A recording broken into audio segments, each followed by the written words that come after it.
How's it going, guys? It is Monday, the 6th of July, and this is exactly what the housing market looks like in Salt Lake County right now. First, as always, we're looking at this graph that shows the difference between the number of homes we have in supply available for sale in the county versus the number of homes that are actually under contract right now. That's the bottom line. And you can see inventory trending nowhere but up until this last week. That's the first significant dip that we've had in inventory here in Salt Lake County. It's reflected in the state at large, by the way, and Salt Lake County is kind of a microcosm of what's happening in housing across Utah. That's the first significant drop we've had. As you can see on the data points on this chart, and this chart just shows data from the beginning of the second quarter to present, it's really the first significant drop we've had all year. And so that's interesting. And we see the last 3 weeks of data points there on number of homes under contract dipping. That tells us that demand is dipping. And I think what's happening is we've had subdued enough demand and now it's starting to dip that sellers are saying, maybe it's not the best time for me to put my home on the market right now. In spite of what looks like a dip in demand, we've had a relatively last couple of weeks strong showing for number of homes sold week over week. So here we go again, this chart showing all the data points from the beginning of the second quarter to present. And you can see all through the middle of the chart that we basically averaged about 200 homes sold each week. Last couple of weeks, it's been 250 and up. Maybe demand is shifting, but the data seems to be telling the story of what has happened up until now, or rather, we'll see if demand continues to shift. This chart is showing us the difference, the play between average list price versus median sold price. It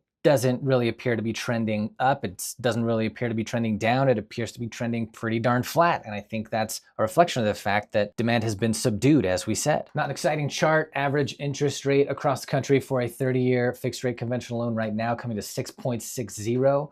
Up a little bit from the previous week, down a little bit from where it's been in weeks prior, but really hovering around 6.6, 6.5.